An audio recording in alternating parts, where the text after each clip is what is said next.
जो हम डिस्कस कर रहे थे फोटोसिंथेसिस के बारे में, और जो फोटोसिंथेसिस के बारे में हमने पढ़ा था वो पढ़ा था light reactions and dark reaction.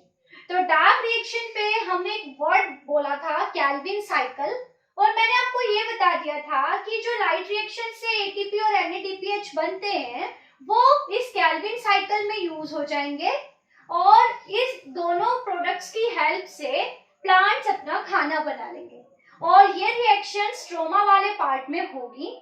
अब इस केल्विन साइकिल का क्या फंडा है वो हम पढ़ते हैं। देखो जो केल्विन साइकिल है, पहली बात तो ये केल्विन क्या है। केल्विन एक साइंटिस्ट का नाम है जिन्होंने ये डिस्कवर किया था, डिस्कस किया था, डिस्क्राइब किया था। वो साइंटिस्ट का नाम था मेल्विन केल्विन। तो इस रिएक्शन को हम उसी के नाम से जानते हैं, केल्विन साइकिल। साइकिल क्या है यहाँ पे, this is not a cycle actually. ये साइकिल क्या है, देखो बहुत सारी रिएक्शंस ऐसी होती है जिनमें जो केमिकल्स यूज होते हैं कुछ, वो वापस से बन जाते हैं। जैसे यहाँ पे कुछ केमिकल यूज हुआ, वो वापस से एंड में बन गया, तो फिर वो यूज हो जाएगा, फिर बनता जाएगा। So the cycle goes on. तो इसलिए इसको हम साइकिल बोल रहे हैं, बिकॉज द केमिकल जो यूज होगा स्टार्टिंग में, it is regenerated during the end of this reaction. So Calvin cycle वो प्रोसेस है जिसके थ्रू कार्बन डाइऑक्साइड का रिडक्शन होगा, और रिडक्शन होने के लिए, रिडक्शन कहाँ से होगा, जो NADPH बना था वो अपने हाइड्रोजन और इलेक्ट्रॉन जो वो मांग के लाया था वाटर से, वो दे देगा कार्बन डाइऑक्साइड को। तो जो ये हाइड्रोजन और ऑक्सीजन जो NADPH के पास थे, इलेक्ट्रॉन सॉरी, वो उसने CO2 को दे दिए, और इस प्रोसेस से खाना बन गया। ठीक है, ये प्रोसेस केल्विन साइकिल कहला रही है, and it is occurring in the stroma region of chloroplast. तो अब हम इस केल्विन साइकिल को डिस्क्राइब करते हैं कैसे होता है। देखो केल्विन साइकिल के 3 पार्ट्स हैं, 3 ये स्टेप्स हैं जो हमें इस लेवल पे स्टडी करने हैं। देखो केल्विन साइकिल स्ट्रोमा पार्ट में हो रही है। 3 स्टेप्स क्या क्या है। फर्स्ट स्टेप है कार्बन फिक्सेशन, सेकेंड स्टेप है रिडक्शन, और थर्ड स्टेप है रीजनरेशन। तो 3 स्टेप्स हैं। इन दोनों स्टेप्स के अंदर यूज होंगे एटीपी एंड NADPH जो बने थे लाइट रिएक्शन के दौरान। ठीक है, अब क्या होगा, फर्स्ट स्टेप देखिए कार्बन फिक्सेशन। कार्बन फिक्सेशन का मतलब क्या है। कार्बन, अगर कार्बन देखोगे, कार्बन डाइऑक्साइड की बात मैं यहाँ कर रही हूँ, कार्बन डाइऑक्साइड इज इनऑर्गेनिक। तो कार्बन डाइऑक्साइड जब ऑर्गेनिक फॉर्म में चेंज हो गया तो फिक्सेशन, इस प्रोसेस को हम कहेंगे कि कार्बन फिक्स हो गया। मींस जो कार्बन डाइऑक्साइड है वो चेंज हो जाएगा इनटू ऑर्गेनिक फॉर्म। तो ये carbon inorganic form of carbon का ऑर्गेनिक फॉर्म में चेंज होना है। इस प्रोसेस को हम कहेंगे कार्बन फिक्सेशन।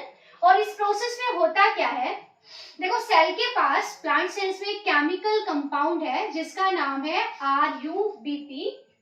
ये एक केमिकल है 5 कार्बन से बना हुआ, राइबुलोस बिस फॉस्फेट। बिस मतलब 2 है यहाँ पे, तो ये राइबुलोस बिस फॉस्फेट ये केमिकल कंपाउंड है जिसको हम शॉर्ट में RUBP कहते हैं, आप ये याद कर लो।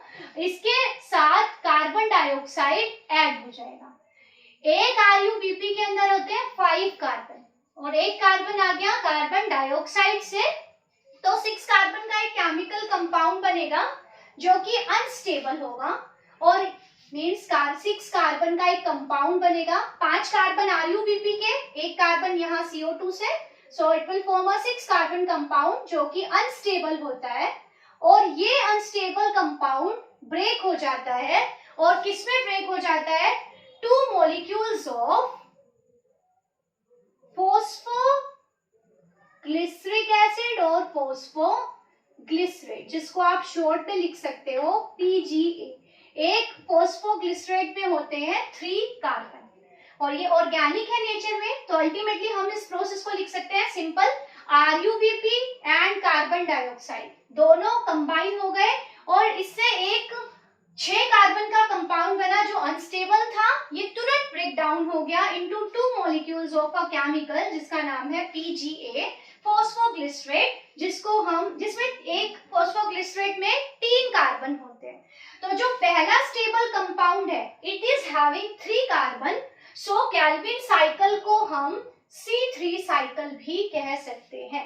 C वर्ड यहाँ पे है कार्बन के लिए, और क्यों C3 साइकिल कहा, बिकॉज जो फर्स्ट स्टेबल प्रोडक्ट है इस रिएक्शन से, इस साइकिल के दौरान जो फर्स्ट स्टेबल प्रोडक्ट बन रहा है वो क्या है, एक 3 कार्बन कंपाउंड, और ये कंपाउंड कौन सा है, PGA।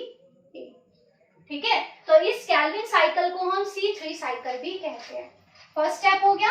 इस स्टेप में RuBp के साथ CO2 कंबाइन किया और एक ऑर्गेनिक एसिड बना 2PGA, 2 मॉलिक्यूल्स ऑफ फॉस्फोग्लिसरेट। ठीक है, दूसरा स्टेप होगा रिडक्शन। रिडक्शन में आपको पता है हाइड्रोजन का ऐड होगा, और इस प्रोसेस के अंदर जो ये रिडक्शन वाला फेज है इसमें ATP भी यूज होगी और NADPH भी यूज होगा। तो दिस PGA, और इस प्रोसेस में ATP भी यूज होगी और NADPH भी यूज होगा, और इस प्रोसेस से जो ये हाइड्रोजन है ये PGA के साथ कंबाइन हो जाएगा, और क्या होगा साथ में, इससे बन जाएगा एक दूसरा शुगर G3P, इसका पूरा नाम क्या है, ग्लिसरैल्डिहाइड 3-फॉस्फेट।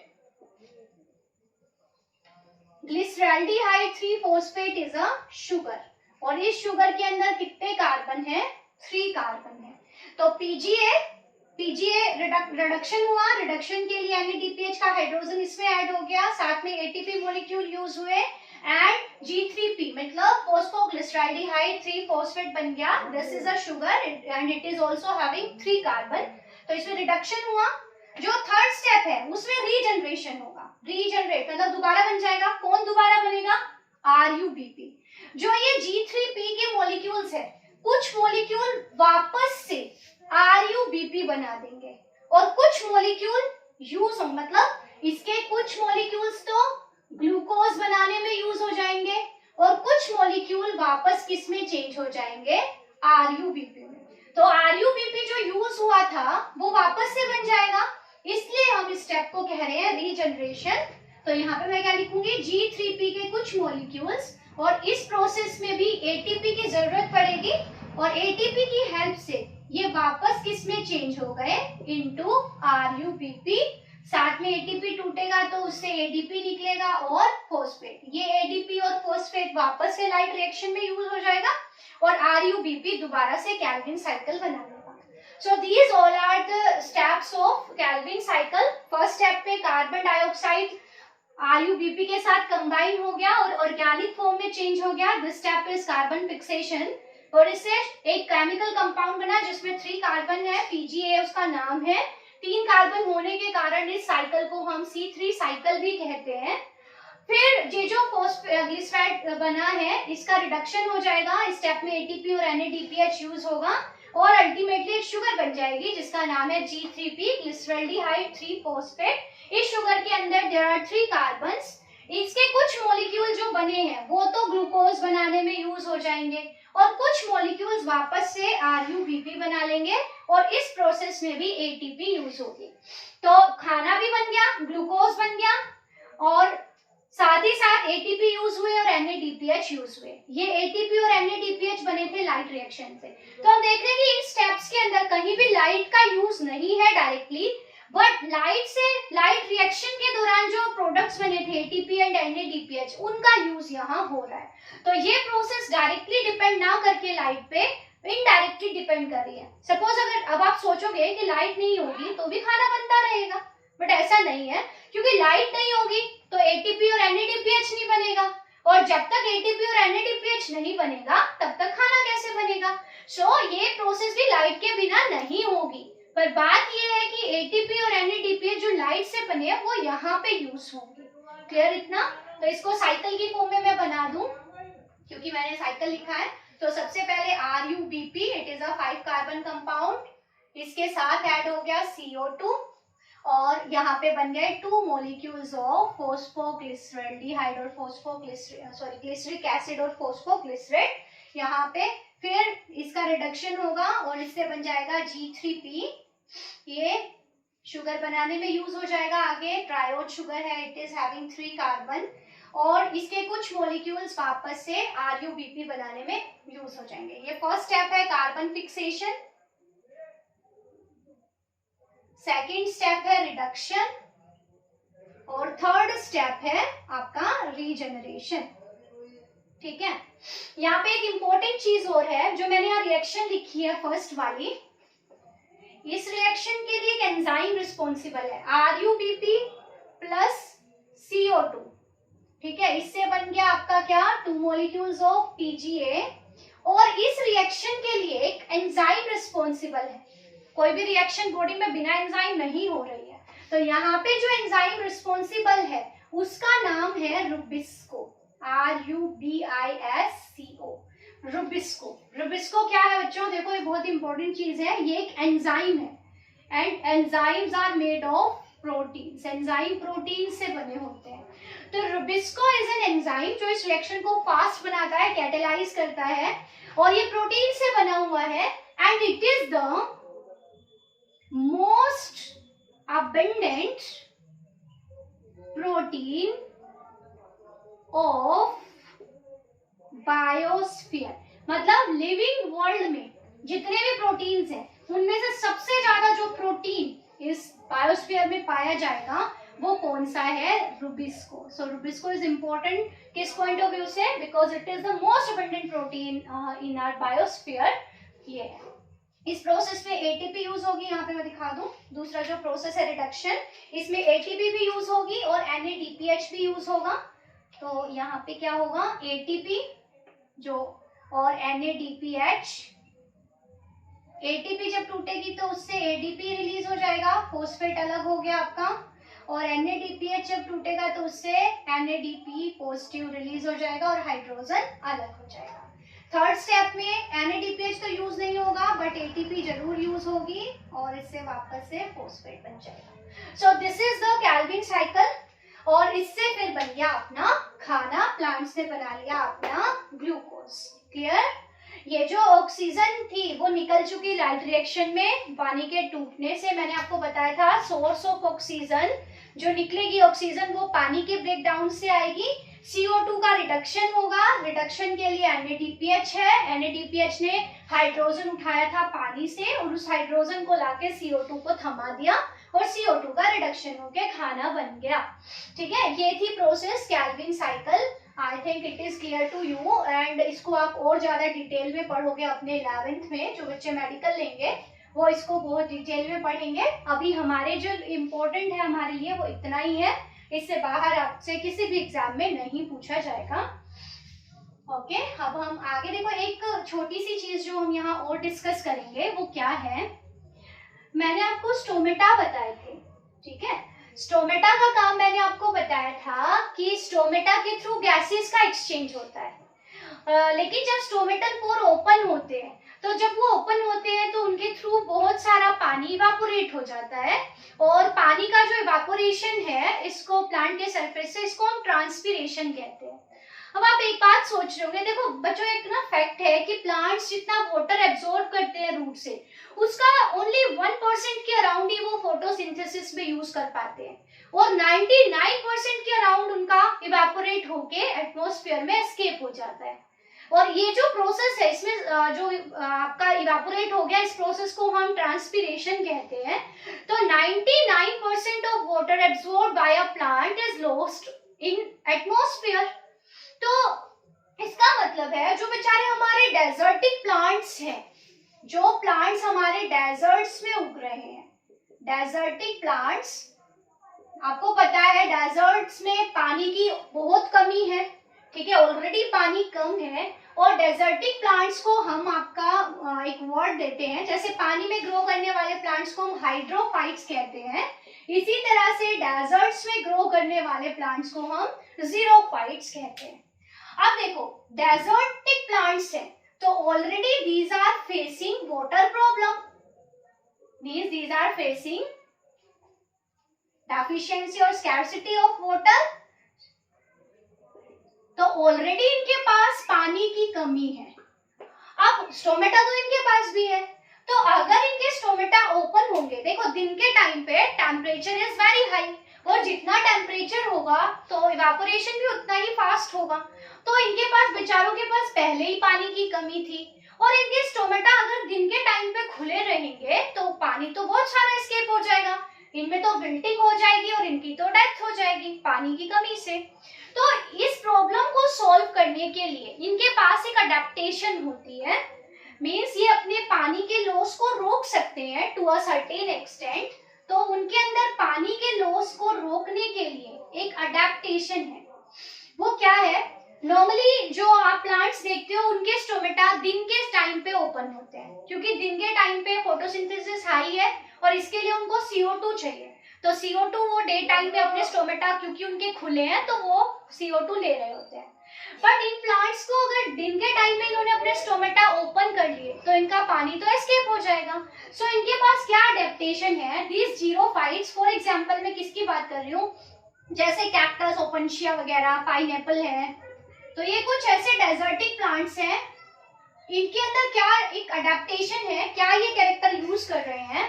दीज प्लांट्स, इंपॉर्टेंट है, ये आपकी एनसीईआरटी में भी दिया हुआ है, ओपन देयर स्टोमेटा, कब खोलेंगे स्टोमेटा? At night. नाइट में क्योंकि टेम्परेचर कम है ना, नाइट में क्या है? टेम्परेचर कम है, और टेम्परेचर डाउन है तो ट्रांसपिरेशन भी क्या होगा? कम।